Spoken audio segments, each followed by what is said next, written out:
Just listen.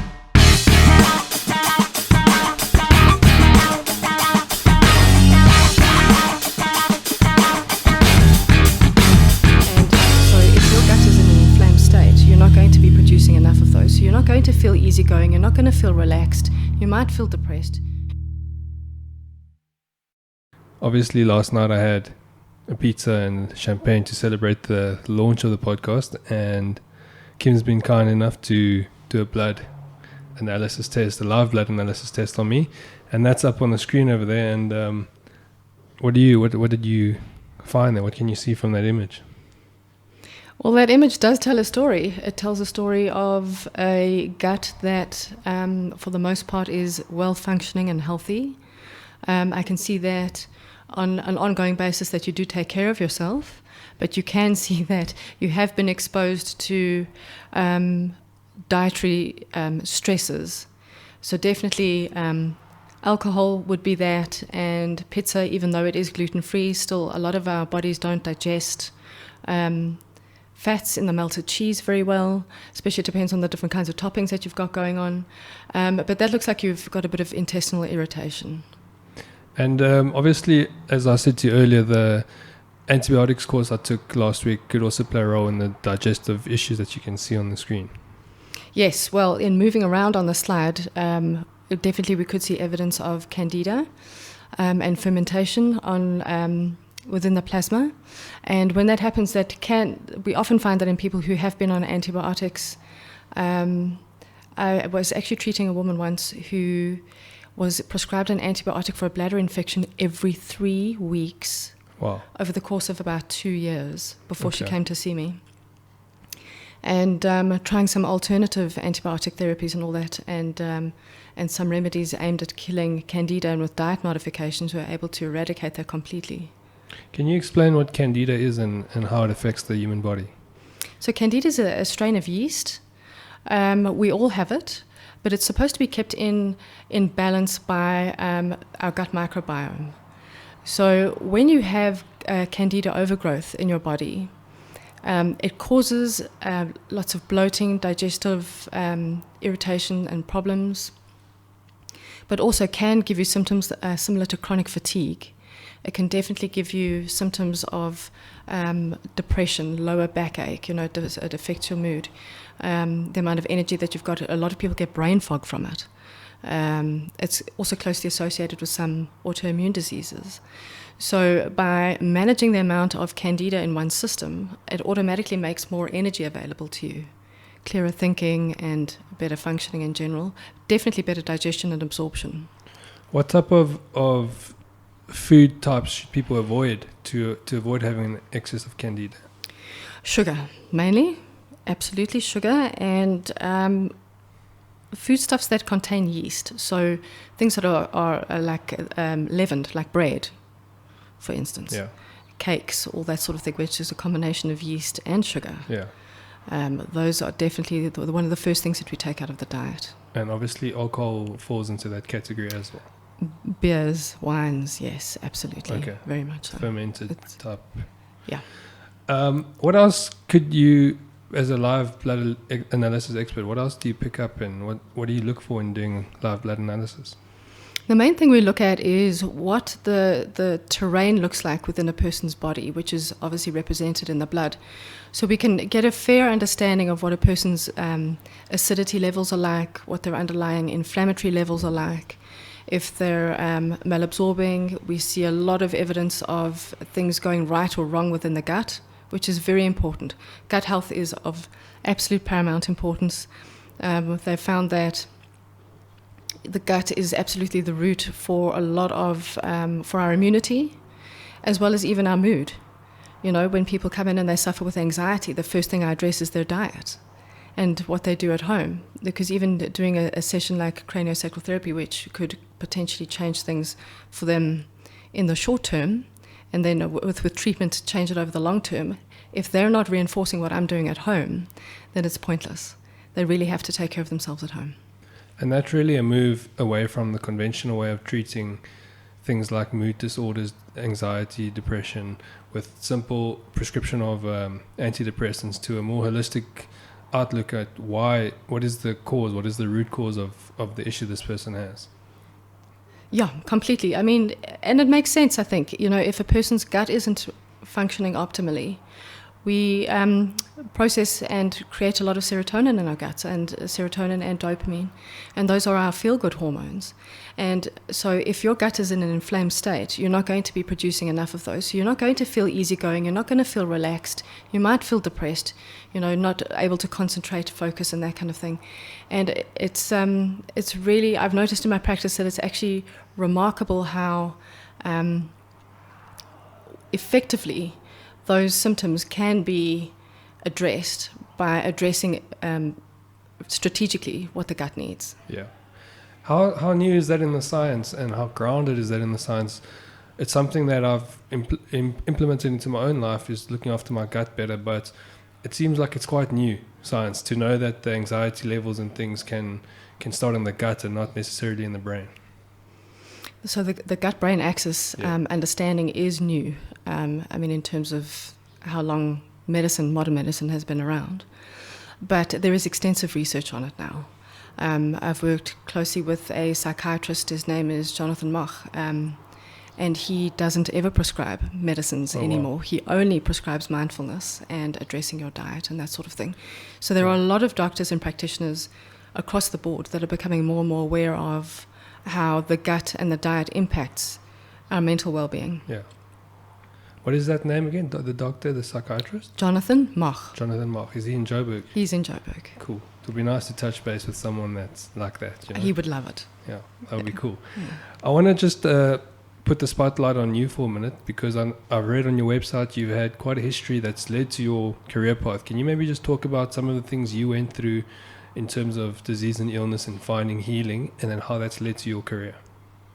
Absolutely. So initially I trained as, I did what's called an MTech through UJ, and my study was on women with cervical cancer and reflexology, and seeing how reflexology could impact or benefit women who had stage 2B and 3B cervical cancer, who were being treated at the Hillbrow Hospital at the time. And then I went into private practice after that.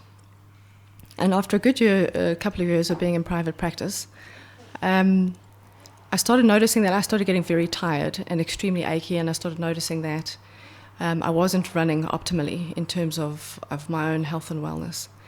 And so I started going for tests. And my endocrinologist picked up that I have what's called Hashimoto's disease. And Hashimoto's in and of itself it's an autoimmune condition where your body perceives your thyroid to be an enemy tissue. And so your body actually targets your thyroid.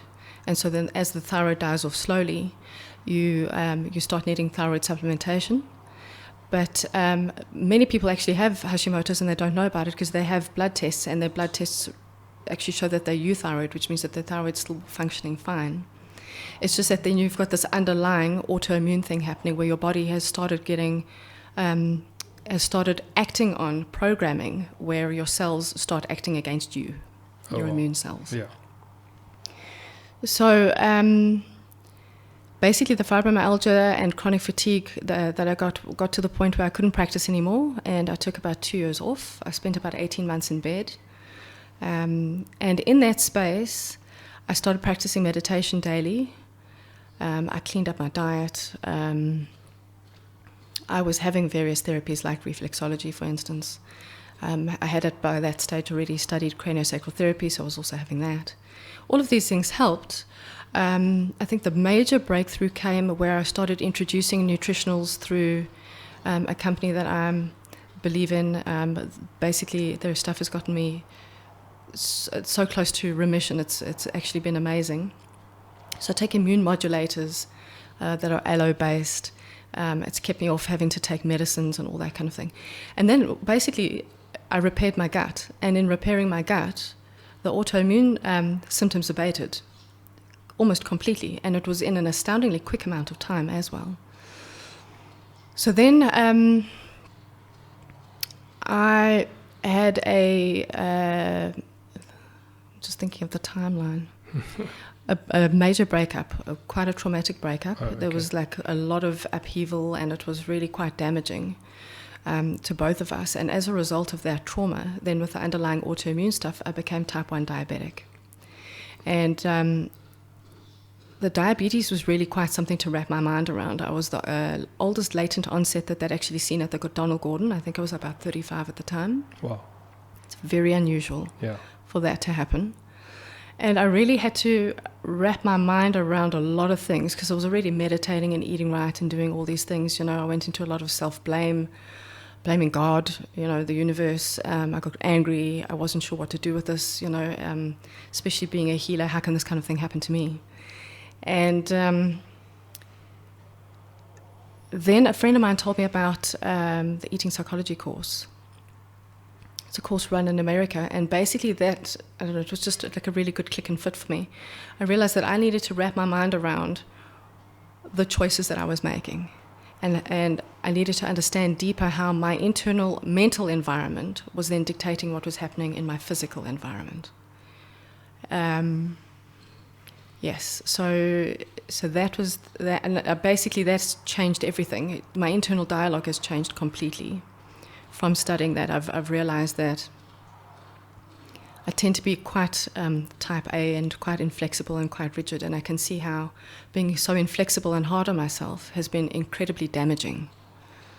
And so that's a big part of what I teach is self-compassion has to come in as number one. You know, now I understand the chemical drivers behind the reason we make the choices we make. Through, you know, whether it be through traumatic events, or physical trauma like being hurt, or having had an illness, or a shock to your system, or a traumatic relationship, or whatever. We're all completely chemically driven. And understanding that really helps me help people move into a space of compassion with themselves, and we can only really heal from a place of compassion. I've yet to meet someone who screams at their body to heal and it listens. It doesn't work that way. Yeah. It has to be a gentle, soft, warm, safe space. So the big change for me came in when I realized that I was actually not a safe space for my own body. Okay. So if your mental, my mental dialogue at the time was very critical and very inflexible, and in being that person, you know, if that's the space that you hold, then your body doesn't actually have a safe space in this world, because we all know that the external environments are like aggressors against us, you know. You can get burnt by the sun, you can freeze, you can overheat, you can dehydrate, you can someone can do something to you. You can't rely on the external world to be a safe space for you. You absolutely have to be a safe space for yourself. And unless you're a safe space for yourself, you won't heal. Yeah. So. That's quite an interesting point there, and it's quite inspiring for me, because so many people look to the outside world for comfort and for healing and for ways to not only distract themselves from themselves, but to distract themselves from really taking responsibility for themselves. Is that something you use in your practice now, is to teach people to take responsibility for their own space that they hold for their own bodies? Absolutely. Absolutely. If you have to take complete responsibility for yourself and your journey. And it's not to say that people haven't been the victim of something happening to them. Yeah. But victimhood is really a state of mind. It's where you feel that everything is working against you, you know, and it's really, it's the glass half full versus half empty argument. Some people are just grateful that they have a glass. Yeah. And do you now feel that everything you've gone through, because it's quite a story you've had already, and you're still quite young, so do you feel like everything you've been through has prepared you to be a healer and a safe space for your patients and clients?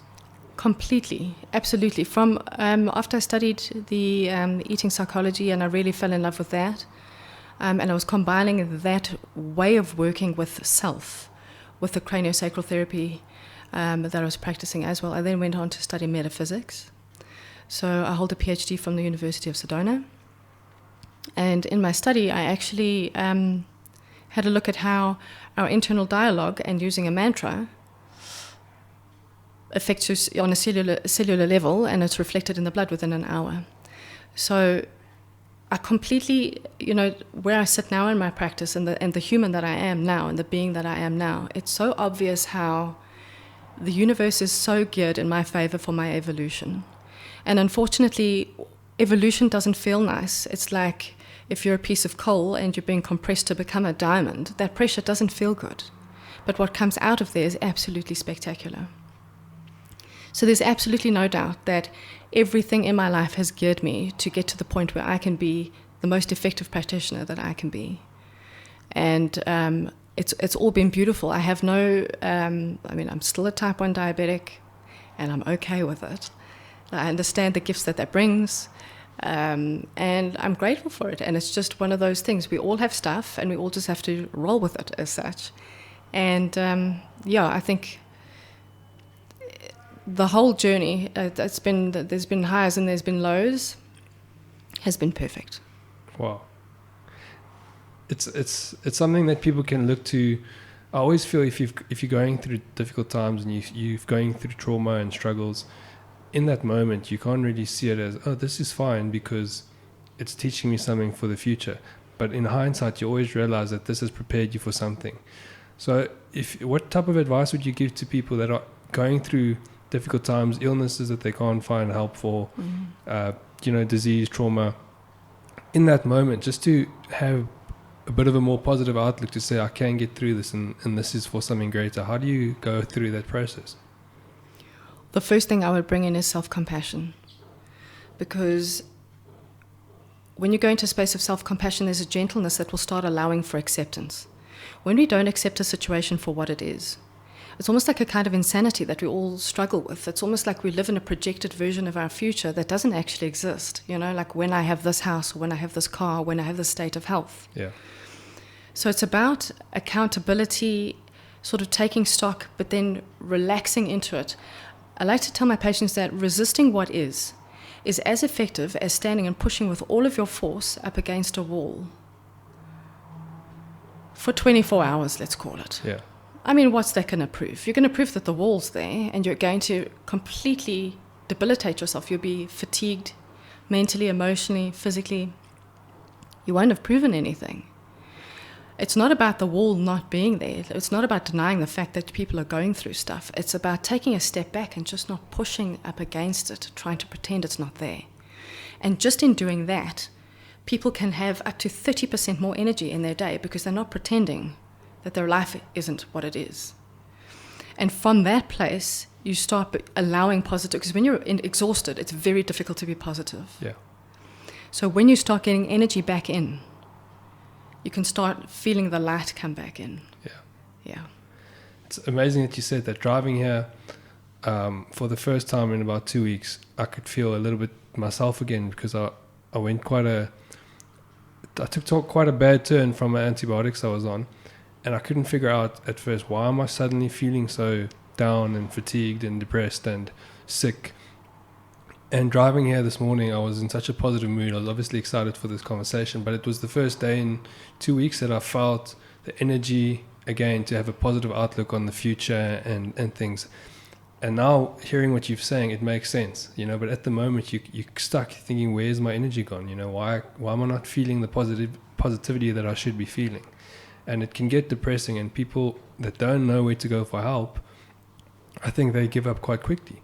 So it's quite a breath of fresh air hearing you and knowing that someone like you is around to help, from experience and from your knowledge from studying. So it's actually very cool.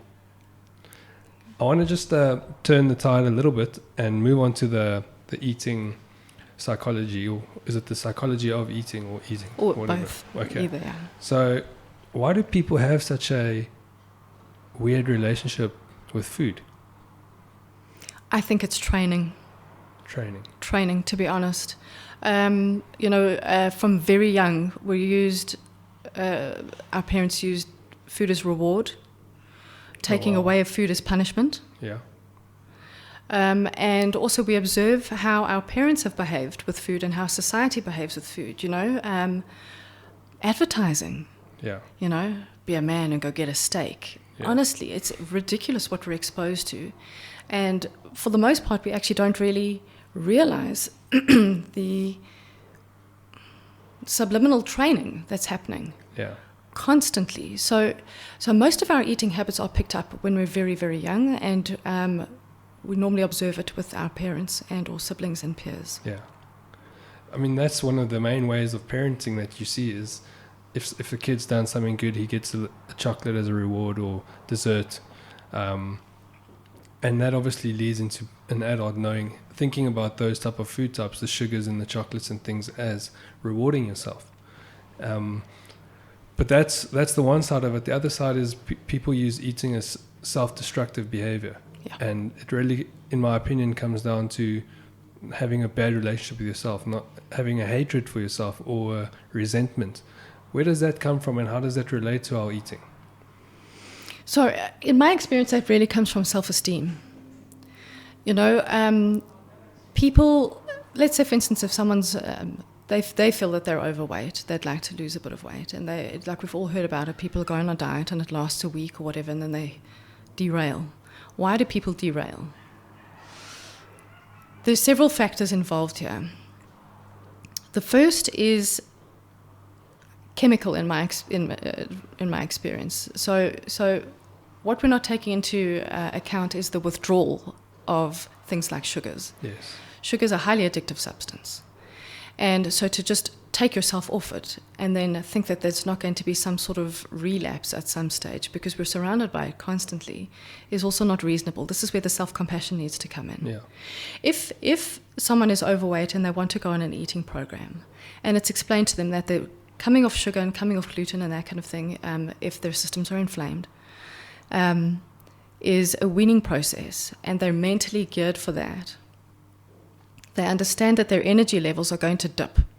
And when their energy levels dip, what's the first thing your body's going to ask for? Sugar.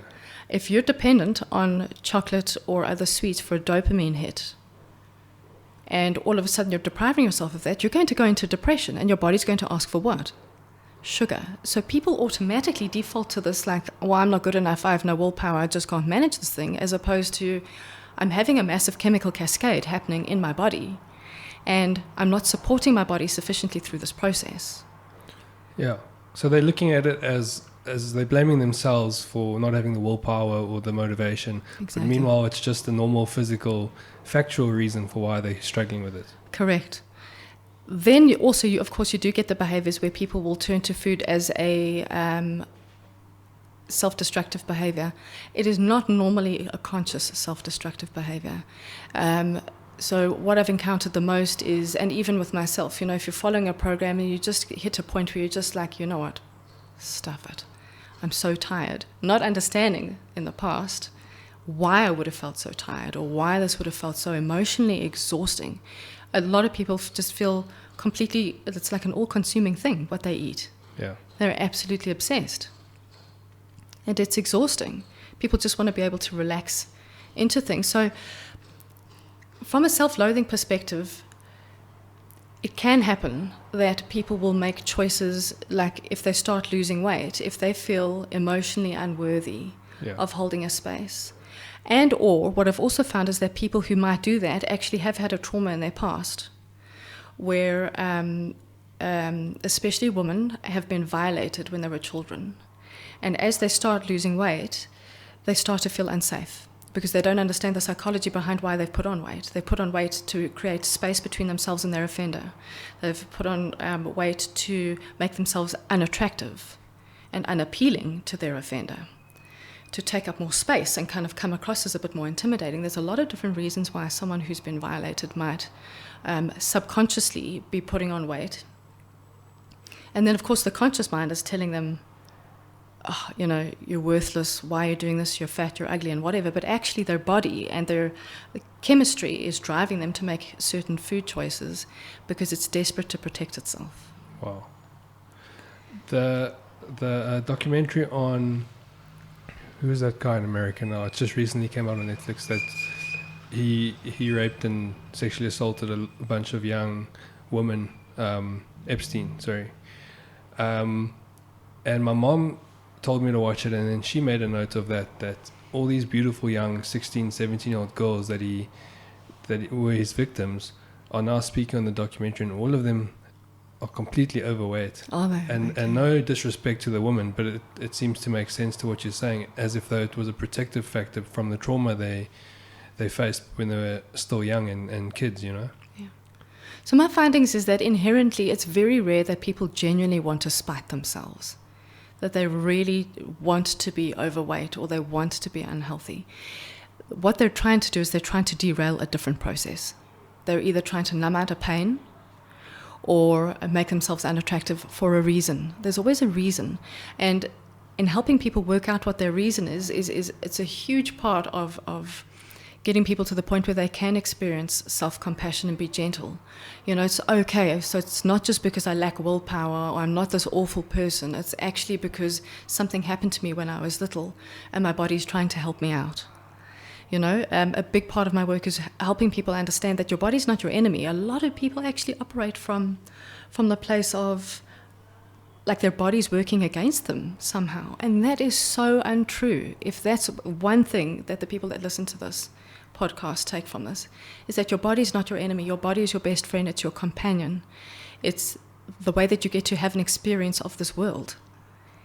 Your body is not trying to spite you. Your body is speaking a language that you are not tuning into. And if you tune into what your body and your psyche needs, things will be alleviated a lot. Yeah. But it's a gentle approach is paramount here. When people take a really tough as nails approach with themselves, it'll work in the short term. Yeah.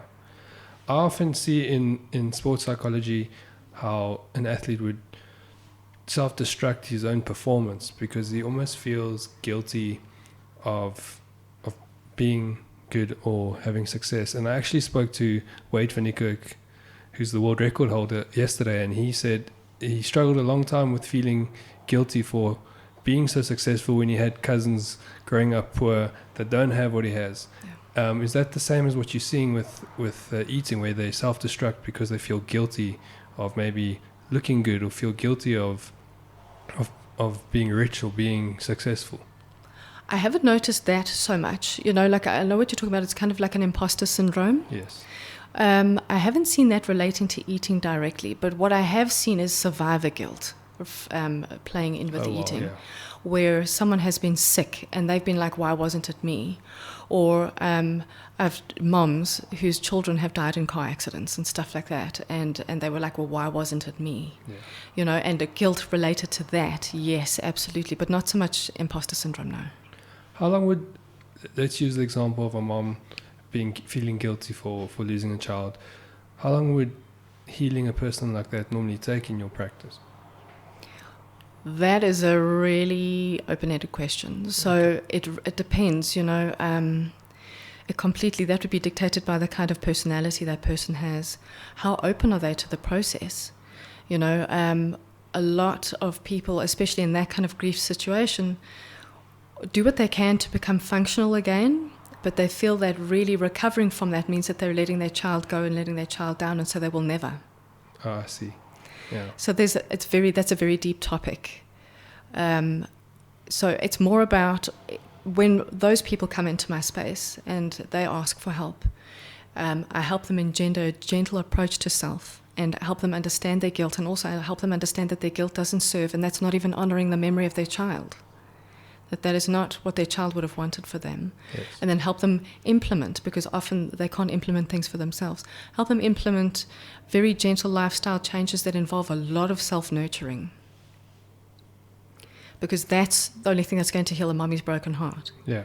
Is being there for herself and regaining and replenishing the energy and the life force and just the years that she lost in that enormous trauma. I mean, that's an undescribable trauma, really. Yeah. So, I mean, if someone's eating, if they have destructive eating behaviors because of a trauma that's happened, maybe not just one significant event like a death of a child, but maybe continuous subtle trauma, like some abandonment issues with parents or whatever, is the only way to really heal that to first go and heal the trauma? A lot of people are actually unaware of their trauma. I've got a really good example. I treated a woman who we did some mindfulness, deep breathing, kind of hypnotherapy type stuff. And we were working with where she was at as a child, because she was about 20 kilos overweight, and she had been since she was about 15 maybe. She was significantly overweight.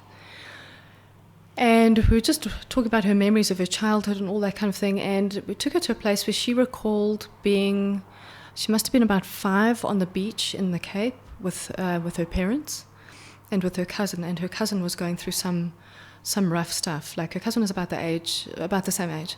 But they were playing together, and they were building sand castles and whatever. And she was building this magnificent castle, and turned back to say to her parents, well, look what I've done. And they weren't there. And she looked around and around, and she couldn't see them.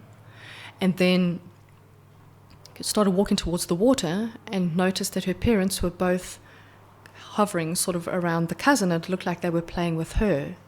And in that moment, she felt like, my parents don't love me, they love her more than me. Yeah. What had in fact actually happened was that child's going through its own thing, wasn't listening, went down to the water, stood on a blue bottle, and both the parents went to go help.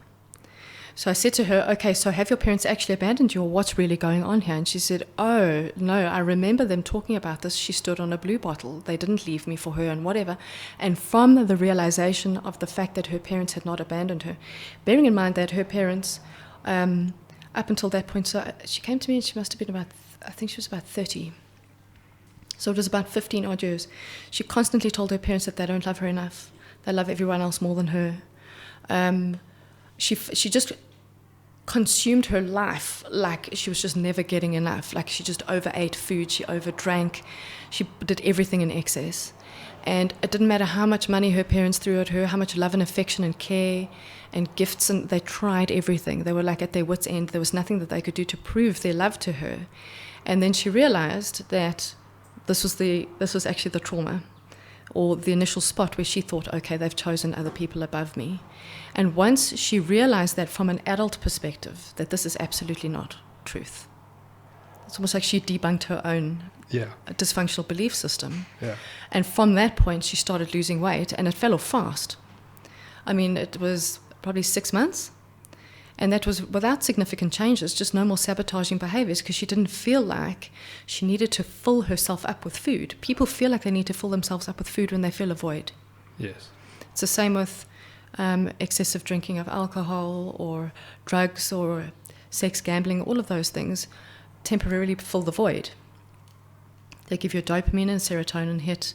And also food, especially when you've overeaten, once you've trained your body to kind of get used to that feeling of being overfull, it almost feels like a hug from the inside. Yeah. So people are kind of getting some sort of tactile experience of a hug, if I can put it that way. You know, they see food as their friend, so they keep turning to this friend.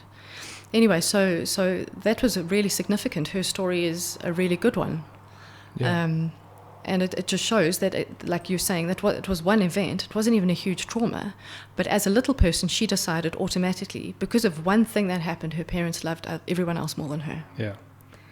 It's actually crazy to think that such a seemingly insignificant event can have such a lasting effect on a person into adulthood. Absolutely. And it really speaks to people having to be more aware and to do more mindfulness training, so that you can look inward and understand, why am I feeling the way I feel? Because just recently a family member told me if they don't eat something nice or have a drink, they feel like they're abandoning themselves. And I couldn't help but wonder if that's not maybe just coming from some traumatic event as a young person. That's quite possible. So that kind of person with a bit of education could make different choices. If you genuinely feel like you need a drink or a piece of cake to not abandon yourself, if you understand that having the drink and giving yourself the piece of cake is actually abandoning yourself, you are not helping yourself, you're not doing yourself any favors having those. That's a perspective it's a change. Perception shift, exactly. That when you understand, if you choose different foods, that's actually you showing up for yourself. Yeah, wow, yeah. I actually never looked at it that way, and it seems obvious now that you're saying it. So when someone's eating to deal with their trauma and they're trying to fill that void, what is the first step they can take to just put a stop to that and say, well, I need to actually look inward and see what's happening here. Breathe. Breathe. The first thing they need to do is, as they're heading towards the fridge, the whatever, just stop and take like 8 slow, deep breaths.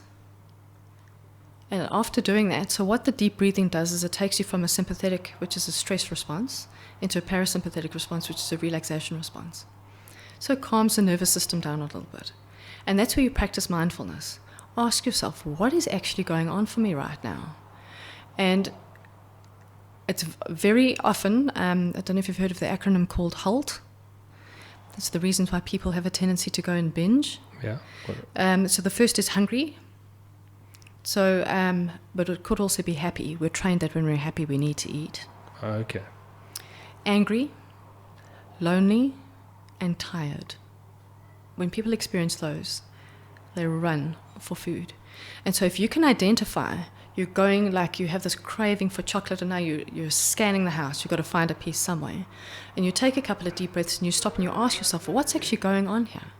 If you have the emotional intelligence where you can actually admit to yourself, well, actually, I'm feeling really angry because of something that's just happened earlier, or I'm feeling really lonely, you can start making different choices when you understand where you're actually coming from. Because if you're really lonely, you can reach out to a friend, go for a walk, even go to a shopping center. For some people, I've worked with some people who feel like they don't have friends. Then put yourself in a position where if you're going to have a piece of cake, do it where there are other people so that you have the sensation of being around others. If it's because you're angry, brilliant. Go and scream into your pillow. Go punch your pillow. Do what it takes. Go for a run. Do what it takes to get that energy out of your being, because food is not the solution. So mindfulness here is absolutely key. You really need to understand what is the driving emotion. Unfortunately, as adults, apparently, we operate from using 3 adjectives to describe where we're at, being happy, angry, and sad. We need at least 33 to have some sort of meaningful conversation around or understanding of where we're really at. But there are thousands of adjectives. You know, people will file those, like, I'll ask them, how are you feeling? They're feeling sad. Okay, but what kind of sad? Are you feeling rejected? Are you feeling low? Are you feeling deflated? Are you feeling disappointed? There are so many different ways that you can describe. And so the more, it's almost like go read the dictionary. The more adjectives and descriptives that you can get to understand where you're really at, the better you're going to understand yourself. And the better you understand yourself, the better you can actually meet your own needs. If you understand that you're feeling deflated or despondent about something, as opposed to just a flat sad, there's no depth to sad. But when we understand despondency, you can then address what's made you despondent. You can get the right kind of help. Yeah. So your process is going through that acronym to figure out which one of those is really the reason why this person is binging or comfort eating. And in the moment, HALT is very, the acronym HALT is very helpful. But if you have more time, so it's not like the veil between you and a huge binge, like you're not right on the precipice of that, because then you only need those 4. Those should be sufficient. If you have more time, then to really go and sit, if you can, in a meditative posture, or just in a seat, lying down. You can do it lying down, but you may fall asleep. It's about sitting and being very quiet and asking yourself. It's an uncomfortable process. A lot of people will try to run away from this. That's why they listen to music in the car and stuff like that. They don't want to hear they don't want to feel what's going on the inside. It's about focusing on what's really going on the inside, and then dealing with that, irrespective of what comes up. And whatever comes up is inevitably true. So people will try to talk themselves out of it. No, it can't be that. They get a flash of something that happened as a child. No, it can't possibly be that. It's that. It's that thing. It's one of the most difficult processes to go through, those to do that self-reflective inward looking, because people are scared for what they might see, and they're scared to face themselves and really look in the mirror. Because as we spoke about earlier, when you see something that you don't like, you blame yourself for it. You're not looking at why I'm feeling that way or where that's come from or why that happened. You're just blaming yourself. I'm not a good person, or I'm a bad person, or I don't have discipline. And then you kind of go into a cycle of just negative emotions the whole time. So is that not something that should be done with a practitioner, or at least with a friend, just to have someone to hold space for you? Absolutely, that would be ideal. But a lot of people who struggle with have this kind of battle don't talk to people about it. Yeah. This is a silent battle, and this is like a pandemic. Honestly, it is. So many people struggle with this all the time. They don't reach out because there's a shame element. People don't want to tell other people that this is their struggle. So if they have a support system they can turn to, that's always first prize, because the support system will be able to say, wait a minute, no, this isn't true. I don't buy that at all. Let's look deeper into this, or maybe they'll be able to see things from a different perspective and help out with that. Absolutely. But for those who are quiet in their processing and they don't involve other people, it's about sitting in that discomfort. That's a big part of the process, and being mindful. And the truth is, when you really reflect on why you are the way you are and the core feelings, you'll actually find that there's a reason. You're not like that just because you're awful. You're like that because something inevitably has happened, or some thing has happened in your life that has taught you that this is the way that things need to be in order for you to be okay. People have this idea, it's a very interesting projected idea, which is, of course, again, not reality. But if I look like a certain picture, then I'm okay. Who says? Who gave us that picture? It's all the Disney stuff we've been exposed to from when we were young. It's like the fairy tales. You've got to look like this and you've got to sound like that. And inevitably, people are never tall enough, short enough, thin enough, blonde enough, brunette enough. People are just never enough in their own estimation. Yeah.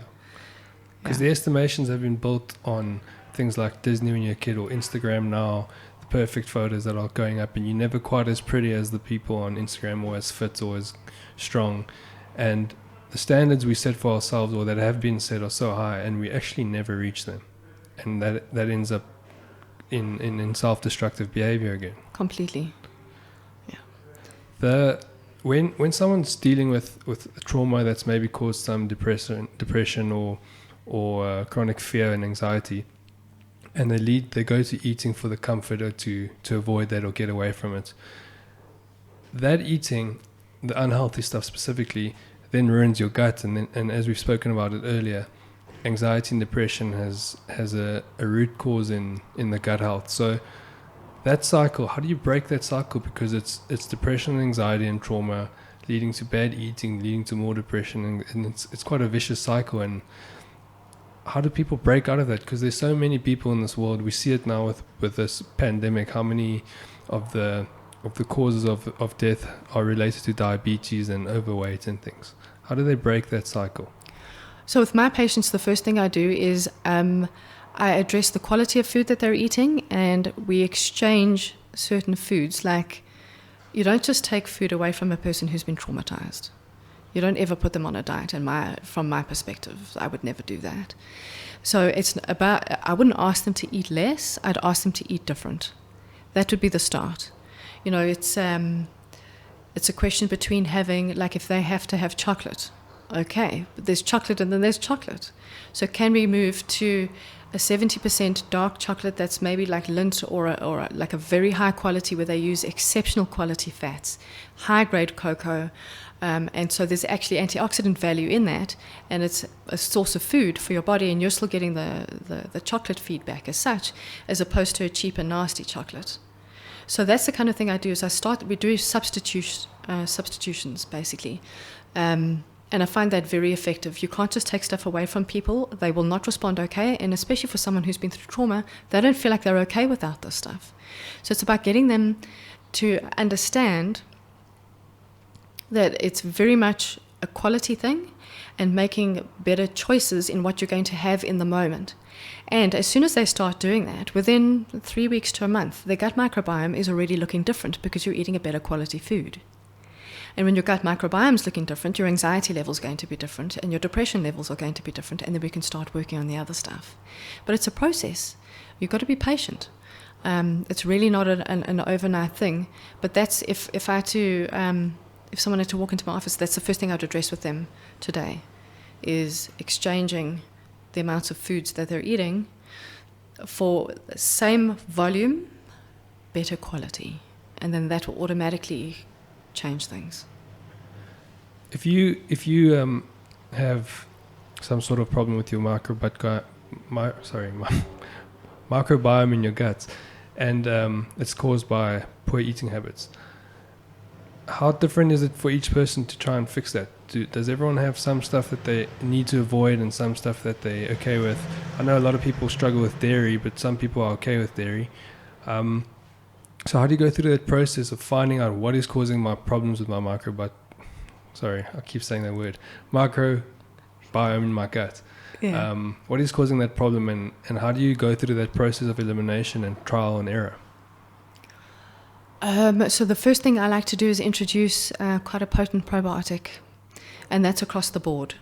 I am a huge believer in probiotics. I do think that, and especially if anyone's taken antibiotics and that sort of thing, it's an essential part in the gut rehabilitation process. So we always start off with that. And then it's really about a conversation and becoming mindful about how your body is speaking to you. So for some people, like you say, they may respond to dairy, and others, it makes no difference whatsoever. Some people don't respond well to legumes and beans, grains, pulses, that kind of thing. It's about becoming mindful. When are you bloating? And normally when I ask people that, they can right off the top of their head, they can go, oh yeah, X, Y, and Z does it for me. They know exactly what makes them feel unwell, but they continue to choose these things. So the first thing we get them to do is to stop choosing those things. Either finding substitutes for them or circumventing that completely. For instance, people might feel bloated after eating pasta. Then what I'd recommend is that they try a gluten-free pasta that is made from pulses, so chickpea pasta or lentil pasta. And then we see with that, if that bloats them, then we've got to change that. And then eventually the bloating actually calms down once the gut microbiome has been rehabilitated. But that's basically what I do. Is the initial thing I like to do is take people off sugar, not completely off sugar, but then use some sugar substitutes. Just because, especially if we haven't had an opportunity to look at their blood and we don't know if there's candida in there, then we'd like to give the gut the benefit of not having a pro-inflammatory substance in there and a pro-candida substance. So, and increasing fiber, we do that with everyone.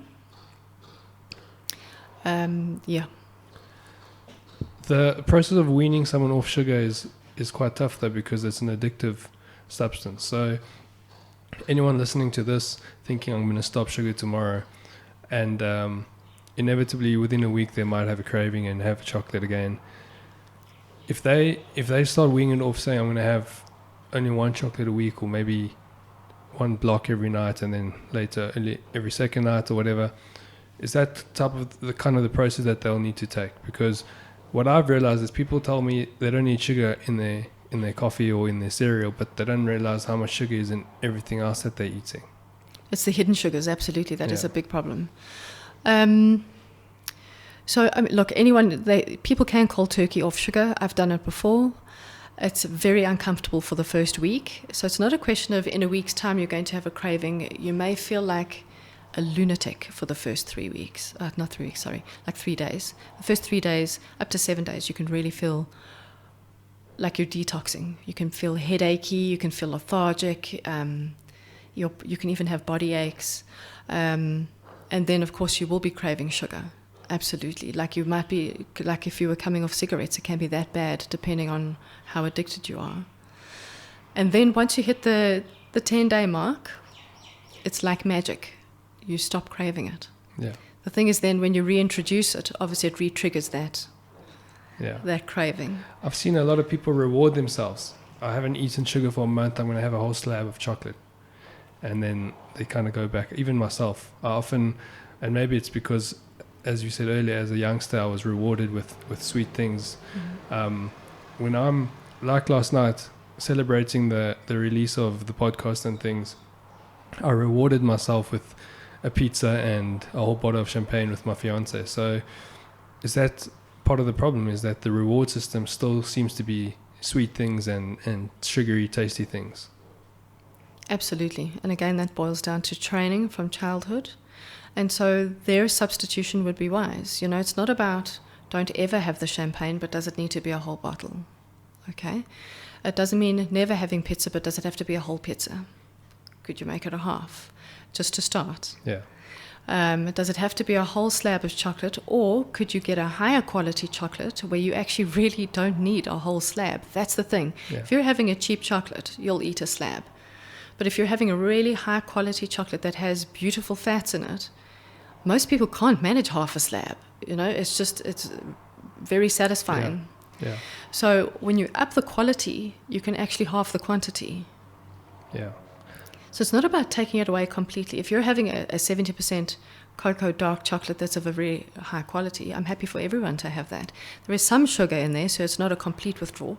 So that could be a gentler way of coming off this, where eventually you can let sugar go completely, or you can have very few exposures and then not be triggered all the way back into full-blown having 3 spoons in your tea 5 times a day. Yeah. That's a big problem. People are they're still adding sugar to their tea and stuff. Yeah. It's quite amazing how it works, because a couple of years ago, my fiance had some issues with gut health and immune system and things, and taking her off sugar, or her taking herself off sugar, started with a coffee. It was always 2 spoons of sugar and then 1 and then half. And probably for a year now, there's been no sugar and no milk. And if you just touch her coffee with a spoon that's had sugar on it the previous day or something, she can taste it and it actually puts it off. So it is possible to get rid of it completely, but it's going to take time. Exactly. It's absolutely possible. And once people have come off sugar, their preference tends to be sugarless food. Yeah. And anytime that you come off sugar, because our taste buds are not being overwhelmed by sucrose and those kind of sugars, it makes our palate more susceptible to fructose and the gentler sugars that come naturally in fruit, where it's low glycemic index, for depending of course on which fruit you're having, but the sweetness is so wonderful, and it's also, a lot of it is trapped by fiber. Yeah. So you get the sugar fiber combination, and because of that it makes it a much slower release. It's much healthier. There's at least nutritional value in fruit, but then fruit literally becomes a sweet substitute. You wouldn't think it, but when you're there, it does. It's something like a nacho could be very satisfying. Yeah, and it's true, because looking at her lifestyle, with the anti-sugar lifestyle that she's living, is even a nacho becomes too sweet. And having been a farmer for Woolworth exclusively, she knows the sugar content that needs to be in things before Woolworth can approve of it being on their shelves, and it's extremely high, even in things like tomatoes. So even now, eating tomatoes becomes sweet if you become aware of how much sugar is actually in something like that, for the production in today's world. Absolutely. I just want to ask you a little bit about the gut health stock before, because the conversation goes its ways and then I forget some things. Is reflux part of gut health? Is if someone's getting a lot of reflux, is that because of their gut health, or is that from something else? There's many different potential reasons for reflux. It can be physical, in that they may have a hiatus hernia, in which case the valve, the sphincter at the top of the stomach, isn't closing properly. Okay. And so when their stomach is churning, some of the food and acid comes up into their esophagus. For the most part, actually, reflux is stress-related. Oh. And how you manage your stress is gut microbiome related. Yes, but what I'm finding a lot of in my practice is that people have reflux, then they go into something like, they go into a proton pump inhibitor, which is like Nexium or any one of the generics that are out there. And then what that does is it prevents your stomach from secreting hydrochloric acid. And in doing that, when the food then arrives in the small intestine, it's not actually the right pH to trigger the various processes that need to happen in order for the bile salts and all that kind of thing to be released. And so then we don't digest and assimilate food properly, because we don't have the right ratio of digestive enzymes, for instance, like the processing isn't happening properly. So in an acute instance, someone's going through, they're nervous because they're going to write exams, they go on one of these meds. Can we get their gut microbiome right? Absolutely. Even for someone who's been on it, I have patients who've been on those meds for years by the time they get here. We can rehabilitate their gut. That's not a problem. We actually need to then address the stress behind what's actually causing the reflux to start with. Yeah. What are some of the issues with poor digestion, what are some of the health concerns if someone has poor digestion? So everything that comes from malabsorption. So it could be vitamin B deficiency, it could be iron deficiency, it could be calcium deficiency. Basically everything that you expect to get out of your food, you can run short of, not because you're not taking it in, but because you're not absorbing it. Okay. And then stress and digestion and eating, because we've spoken about mental stress from trauma and emotions and things, but there's a lot of physical stress that comes from maybe over-exercise, maybe chronic inflammation from poor form in a sport or something that you guys alluded to on the talk you did the other day. How does stress affect someone's eating habits? And I know there's something to do with cortisol levels that come in there. Can you just chat a bit about that? Absolutely. So when a person is chronically stressed, your cortisol levels are elevated and your adrenaline levels are elevated. And so when your cortisol is elevated, cortisol is a steroid. Now when people make the link, it starts making more sense, is if you put a bodybuilder on steroids, do you think they're going to eat less or more food? More food, yeah. More food, because they're stimulated to build muscle. Now cortisol doesn't act like an anabolic steroid, but it does contribute to hunger, absolutely, and also contributes to significant weight gain around the waist, most especially. So in highly stressed individuals, I mean, I've said to some people, it's like you can eat air and put on weight.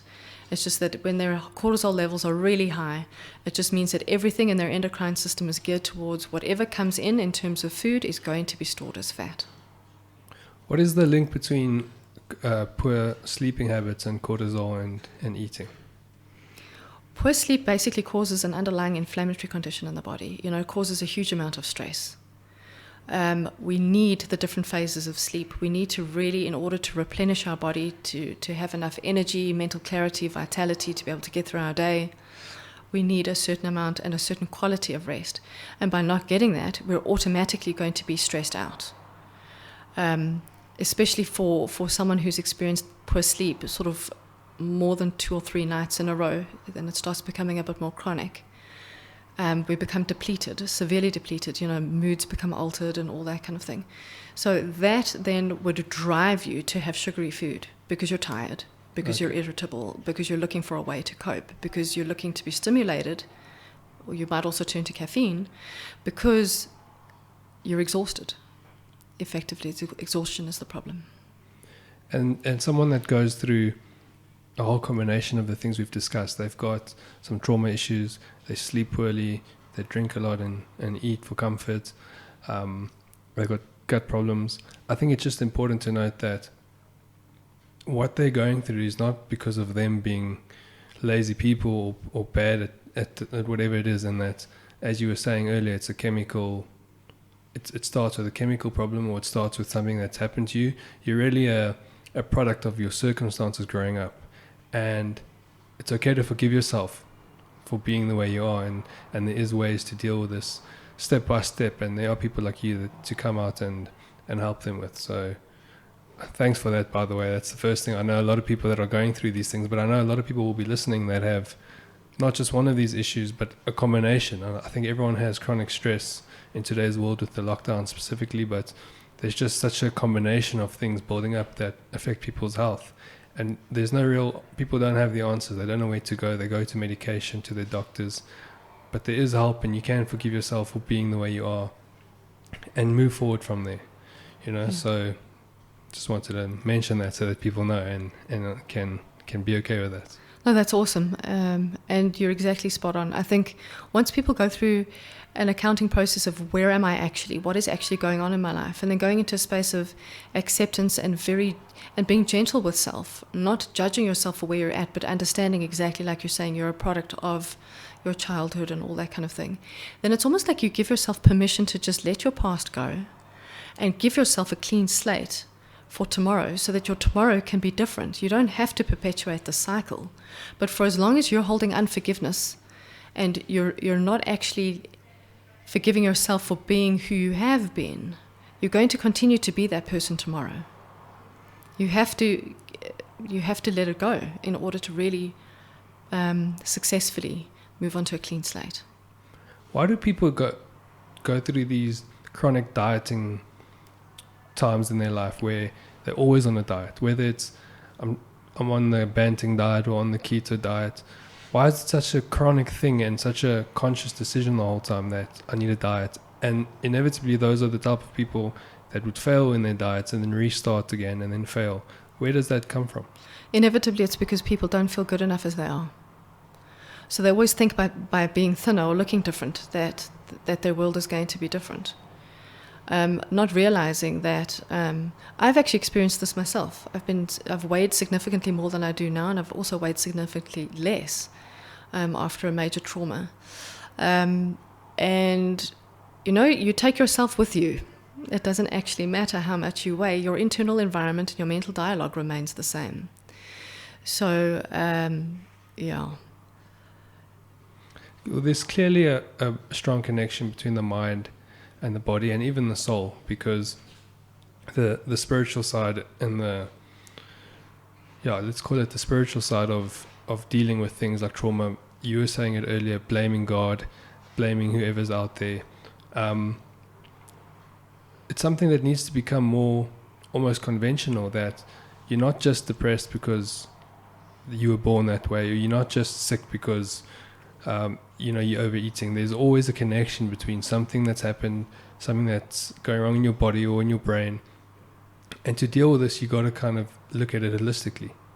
So a center like the Synergy Holistics, I think, is brilliant, because there's a combination of healers and therapists here that can help people find what is the problem, what is the root cause, and what is the symptoms that they're treating. So just if you can just speak about holistic healing and being part of a team like this at Synergy Holistics, and what it means to you. Absolutely. So for me, it's fundamental to be part of a team. We sort of refer to each other perpetually. We are hugely respectful of each other's sort of skill sets as such. And we all come from a different angle, but always for the patient's good, So it's really wonderful to be part of a team that collaborates so well together. We really do come together very successfully as a team to do that. In terms of addressing anyone's condition, whether it be an autoimmune condition or post-traumatic kind of condition, it needs to be looked at holistically, because if you look at a person only in terms of their pathology, they can't really heal, the sore arm or the sore leg, for instance. We need to look at people as minds, bodies, and souls. And we do address that here at Synergy. So we come together a lot. A lot of us are intuitive. And by intuitive, I don't mean like hocus pocus kind of airy-fairy stuff. But it's very much I think it comes from experience, having worked with a lot of people and understanding pain being on a physical, mental, emotional, and spiritual level, and then helping the patient address which level it is that they're actually experiencing, that the stimulus is coming in from. I think that's how we come together really well as a team, is that we're quite attuned to helping people figure that out. I think pain and fear as well. I think so many people are living in a constant state of fear for so many things without realizing that. And there's one thing coming here that you feel safe. It's a wonderful space. I think what you guys have done here is amazing, and it's a calming environment. It's very nice to walk in here.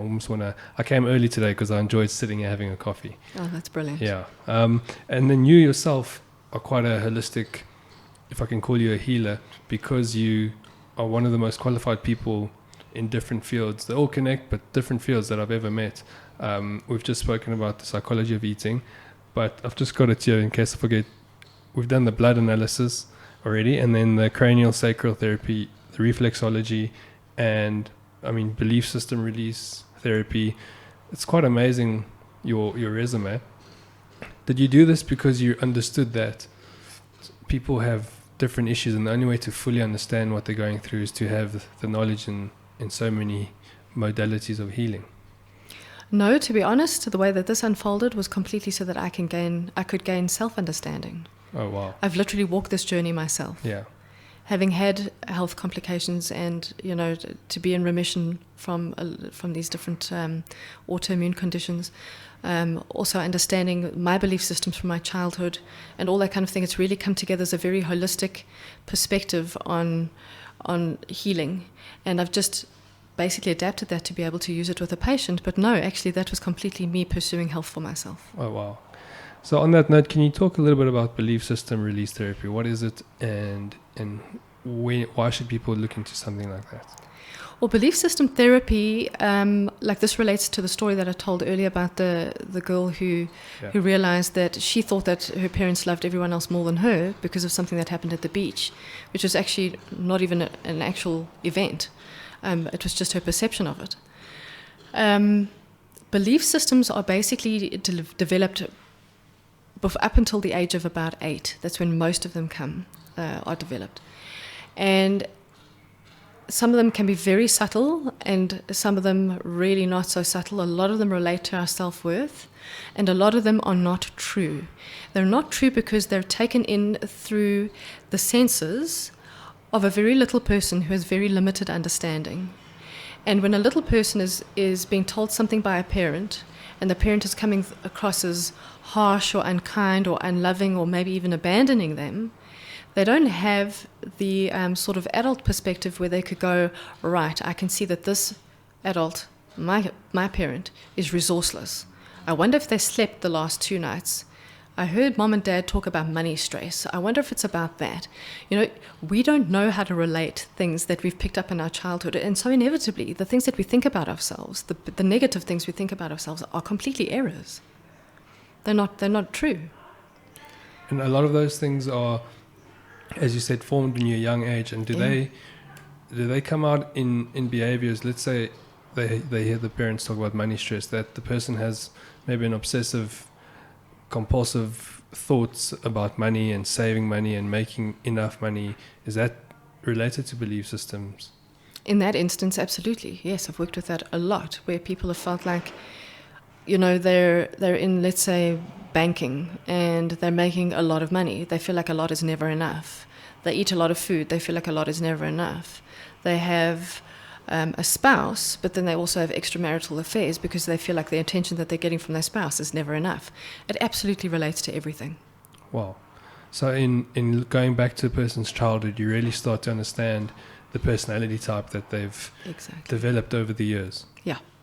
And how would that, it's not something we need to get into, it's not really the field, but how would that relate to, let's say, racism and beliefs about gender roles and things, just in today's climate in South Africa? All of that, of course, that's completely taught behavior. Children aren't born racist.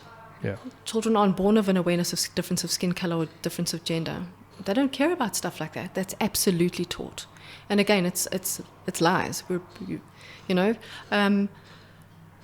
And going through this journey, it's actually very interesting because, of course, I've looked at my false childhood beliefs that I've picked up. And in doing that, I've gone into spaces of immense compassion and love for my parents, because I've seen that they've only ever done the best that they could. They really could. But they have their own belief systems from their childhood that are about themselves that are absolutely not true. Yeah.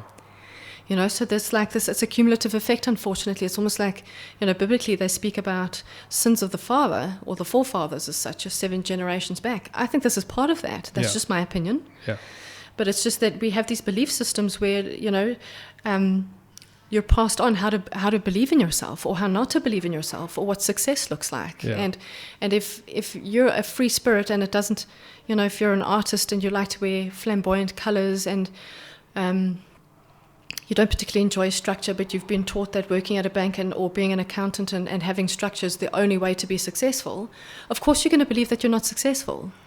Yeah. But generally that comes down from generations. Yeah. So that's where the belief system work really comes in profoundly, is that people start understanding why they behave the way that they behave, why they believe what they believe about themselves, and then they also have the opportunity to see that it's actually not true. We can debunk these beliefs. Yeah. And at a risk for blaming their parents if they start realizing, but all of these beliefs I have about myself and about life and about other people come from my parents. Important not to blame them, because, as you said, your parents are only also a product of what they were taught as children. Yes. Correct. Your parents weren't parenting you that way to spite you. They were doing the best that they could. I'm speaking for most parents anyways. Yeah. And you know, no one's perfect. Everyone makes mistakes. But I only would do this process with adults. And so I'm working with an adult who has taken full responsibility for their life. And they can take responsibility for their belief systems. And they can then develop compassion and understanding about where their parents have been in their lives and their misguided belief systems. But it's never about blame. It's about you taking responsibility for your own life. It's one of the hardest things to do that I've noticed in my short career in practice is people struggle to take personal responsibility, especially if something isn't really your fault. So it's not your fault that you maybe are racist, but you are in the position to change. You cannot change the history. You cannot change the country's history, your parents' history, what you learned as an 8-year-old. But where you are right now, you can change your future. You can change your children's future and the future of the country in essence. Absolutely. And I think that's very, very relevant to today's time. Yeah, I would agree. I think if you're an adult and you have a mind that works, you are empowered. And you have the ability to create and mold your experience according to your expectations and also these things that you keep putting out there. So, I mean, if, like you say, you can't undo your childhood training, but you don't have to be a victim of it moving forward. You can step out of that and identify what is and isn't working for you and drop it if it's not. Yeah. Well, that's amazing. Can you tell us a little bit about craniosacral therapy? What is it and what do people use it for? So craniosacral therapy is a hands-on, very light touch therapy where we evaluate the tension in the dura mater, which is the outermost meningeal layer or membrane around the brain and spinal cord that holds your cerebrospinal fluid in. And in evaluating the pulsation and the movement of that, we can also feel what's happening with the fascia in your body. Okay, so it's very much about using very light touch, which is so nice, you know, especially I use it a lot for people who have anxiety and all that sort of thing, as well as physical traumas. But it's very non-invasive. The lightness of the touch really assists the body in going into a very deep parasympathetic response. So there's a deep unwinding that happens, in like mentally, emotionally, and physically. The body becomes heavier on the bed, the whole body, the whole being just completely relaxes. You can work on physical things like whiplash, for instance, by working on the dura mater, but also we release fascia, like I was saying. We work on the bones, using the bones as levers, for instance, in like pulling on the cranium and very, very lightly manipulating the bones of the skull and that sort of thing to get the cerebrospinal pump working in unison again. That's level 1 craniosacral therapy. It's quite common. A lot of physiotherapists have studied that. Level 2 craniosacral therapy is actually called somato-emotional release, and that is similar but different. That's what I practice the most.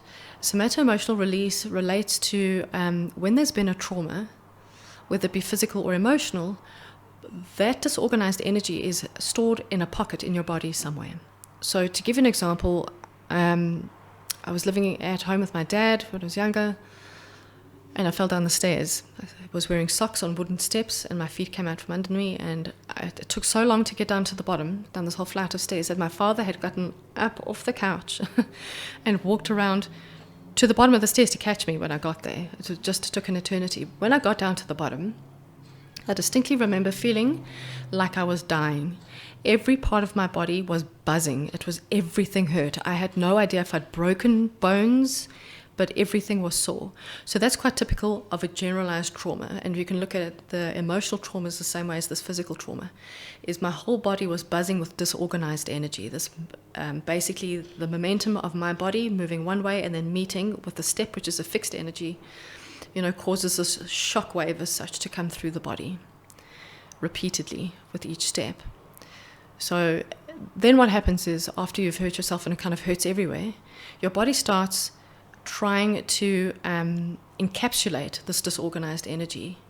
And so what happens is you start realizing, okay, I haven't broken my neck. I can still move my eyes. I can wiggle my toes. I can move my hands. Okay, so that's fine.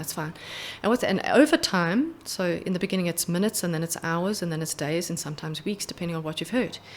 The area that hurts, or this area of disorganized energy, gets smaller and smaller and smaller and smaller, until eventually it's stored in something that can be a pocket the size of a pinhead.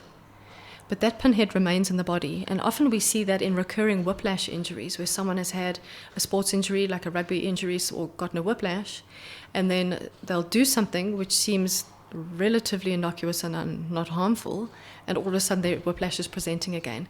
That's because the actual trauma is still stored in the body.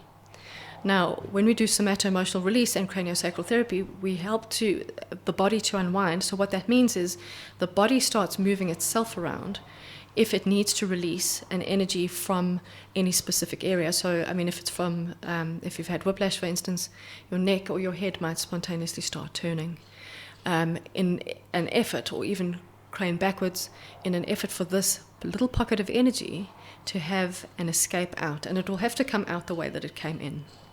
Okay. So that's where chiropractic itself is also extremely helpful. Yeah. Is when chiros manipulate, they're putting your body in what's called a paranormal space, because the angle that your neck is put in when you're having an adjustment is not one that you should find yourself in. Yeah. Normally, you know, we don't walk around with our necks and our joints at those angles. So that allows for that trauma energy to actually leave. Now, the same thing happens with an emotional trauma. You know, there's a death of a loved one, or, you know, divorce or something like that. That same hurt gets encapsulated by the body and gets stored somewhere. And it acts as like an invisible scar. So I think sometimes when someone has been physically traumatized and they have a scar to show for it, they're actually better off than someone who has a profound emotional scar and it's invisible. Yeah. Because you have a scar, you can see that there was a trauma in that area, and the body is showing you through the scar that it has cellular memory of that. The thing is with the emotional traumas, there is no scar to be visible, but there is an invisible scar. And so that's what craniosacral therapy does, is it puts the body in a very deep parasympathetic response where that trauma can leave. It's actually been called psychotherapy for the body, and that's also very handy for people who are in very anxious states, and or people who feel like they can't talk about it, but they know that they need help. Yeah. One thing I've seen a lot in my practice is when a person is injured in sports. So quite a high level sportsman gets a shoulder injury in a tackle or knee injury, and coming back after rehab, the first tackle they make, they're down again holding the shoulder, and then often they've gone to a doctor, not too often, but I've seen quite a few times when the doctor then says, but physically your shoulder's fine, it was in your mind. And one thing I've started to deal with a lot, and I chatted to Wayne about that, is the psychogenic aspect of injury. So is that what you were alluding to, that there's actually an energy stored that's related to the trauma? Because that's physical trauma, and the fear of missing out and losing maybe your contract or whatever, that trauma mentally as well gets stored in the body in that area. And is craniosacral therapy something that can help with that? Absolutely, in terms of releasing that trauma, without a doubt. So that's exactly, from my perspective, from a craniosacral perspective, what would have happened is you would have had a physical impact which caused a physical trauma, but then that would automatically be the space then where the mental, emotional trauma and all the fear would then be encapsulated and put. Okay, so it's almost double layered. Correct. So there's the visible injury, and then there's the invisible injury, because like you were saying, I mean, fear is debilitating and completely constricts our fascia, constricts our body. There's a lot of chemistry that happens in and around fear in our bodies, and all of that goes to those tissues as well. So I can imagine as a sports person, you know, to be in fear and anxiety about losing your contracts and all that kind of thing. It's your livelihood. And you've worked so hard to be in a position where you have a contract. So you've now hurt your shoulder, and something that simple can really jeopardize your future. Yeah. I would imagine that would be a significant trauma, and that would make sense, and that is what is being touched on again. Yeah. Wow. So, I mean, I think I can, going forward, if I ever had to come across an injury like that again in cricket, when they tear their rotator cuff muscles, whatever, and you're trying to deal with them on a psychogenic level, there's very little understanding of why do I have to talk to a psychologist? I need a doctor, but I think that opens up that space, craniosacral therapy, to you're getting physical treatment, but you're actually releasing a lot of the trauma and the mental part of that. Yes, absolutely, exactly. I want to just be mindful of your time because I know you've got to run off. How are we doing? It'll be okay. Are we okay? Yeah, it'll be okay. Can you then talk a little bit about reflexology? I don't know if you're still practicing in it, but I know you're one of the highest qualified practitioners in the country. So can you talk a little bit about that? So I'm not practicing reflexology at the moment because I deregistered from the Allied Health Professions Council during the time that I was sick. Okay, I understand. And to re-register with them has proven virtually impossible. Unfortunately, it's really... Are you currently registered with the Allied Health Professions Council? No, for craniosacral therapy, that's okay. not listed, yeah. They're quite limited in what they allow, if I can call it that. Yeah. So I'm not practicing that, but yes, I did my master's degree in that, in the trial with a woman with cervical cancer. Okay. Yeah. What is reflexology exactly? So reflexology is, it's a science that deals with the principle that all of our organs, glands and systems are reflected in reflex points in the hands, feet and ears, and that our body is holographic. So basically our entire body would be represented in our hands, our entire body would be represented in any kind of incremental part of our body. And then it's certain techniques used to stimulate these organs, glands and systems to have a desired effect. We can pick up areas of congestion, for instance, areas that, for instance, I've picked up a heart attack in a patient who didn't know he was having one. Wow. His heart reflex was congested and it felt very unusual, kind of little stone-like toxin accumulation, if I can put it that way, over the heart reflex. And it was unusual for him. And I said to him, when last had he seen his cardiologist? And he said, no, it had been a while. And he said, should he go? And I said, yeah, because this feels unusual. I would go. And he had an EEG and it was perfect. And then he had a stress EEG and he was having a heart attack. Wow. So it's amazing. Reflexology is an amazing modality, hugely effective, and it's also very holistic in the way that it works, because your entire body is treated. But also, not only your glands, organ systems, but also your meridians are cleared, all that sort of thing. It's a very lovely scientific but also energetic practice. Yeah. I highly recommend it.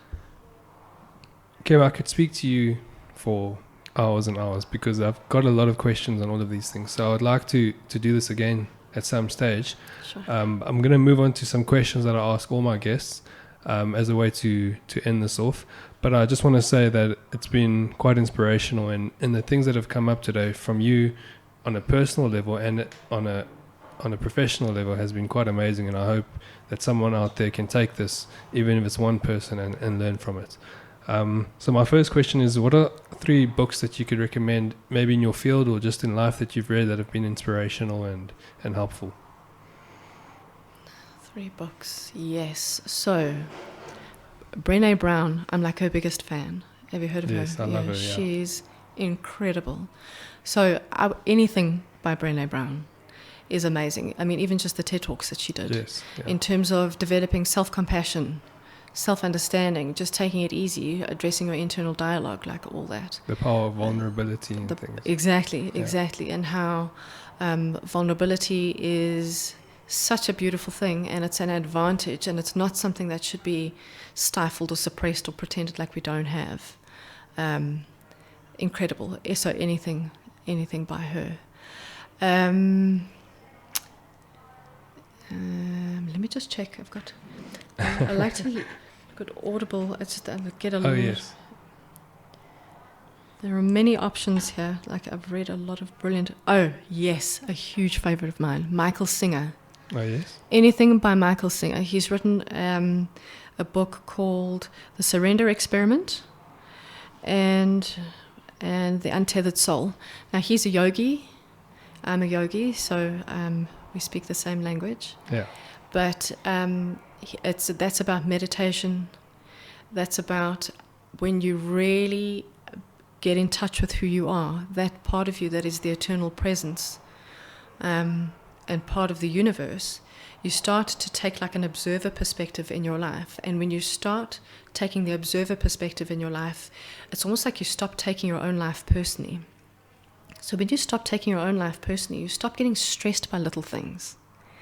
You stop feeling overly sensitive about how other people behave. Yeah. You know, and it gives you like a deep calm and peace in your life. I'm going to link to these on the show notes so that people can get them. Just say the name again, though. It's The Untethered Soul, Yeah, and The Surrender Experiment by Okay. Michael Singer. Now, this the Surrender Experiment by Michael Singer specifically is his story about how he's a yogi and he thinks he needs to be a hermit and just meditate all day long, and how he just surrenders to the flow of life. And the flow of life takes him to building, almost single-handedly, $1 billion company that eventually becomes WebMD. Okay. Wow. It's huge. Okay. His story is amazing. Yeah. And very much worth it. And then the third, which I think is just amazing soul food as well, is The Four Agreements by Don Miguel Ruiz. Okay. So The Four Agreements is basically like an ethical code. It's only four. It's a very simple book to read, very quick, easy reading, and it's a lovely read. And if you can bring these four agreements into your life will be much, much, much easier, much deeper, more fulfilling. Awesome. Yeah. Thanks for that. Those are very cool books. I'm definitely going to check some of them out myself. What are some of the daily practices? I think we have alluded to a lot of them. But if you would say when you wake up in the morning, some non-negotiable daily practices that you put in place. The first is prayer. The second is meditation. Meditate every day without fail. The third is I keep strictly vegetarian and vegan. So those are absolutely not negotiable because that's part of my spiritual path. It's a personal preference. Yeah. And then reading some sort of, let's call it personally enhancing, soul growth, spiritually growing text every day. Okay. And that could be from any source. Yes, really. As long as it helps you to introspect, help yourself understand yourself better, and helps you become a better person, then absolutely. And then what are the 5 most important things in your life right now? That's a good question. 5 most important things. You know, lockdown has brought up such interesting things. I think our values are being challenged head on. Yes. At the moment. So right now, the most important thing in my life, I would say, is my well-being, my physical and mental well-being, and that of my family and the people that I love. We've come together as a community, but at a distance, which is so strange. We're sort of trying to stand together far apart. Yes, yeah. Which has been very, very interesting. My spiritual path is of paramount importance to me. Learning non-attachment, which is this is a difficult one. Yes. At the moment, I'm parenting a future guide dog, which absolutely head over heels in love with this boy. His name's Ollie. And when he turns 1, he's going to have to go back to the Guide Dog Association to be paired with someone who needs him. And so it's learning that lesson of, if you love something, let it go, kind of, just loving something as much as you possibly can, but without trying to hold it for yourself. So, yeah, that's a big part of my journey at the moment. So diet and nutrition is very important to me. And then also I practice yoga frequently, Pilates, and some strength training.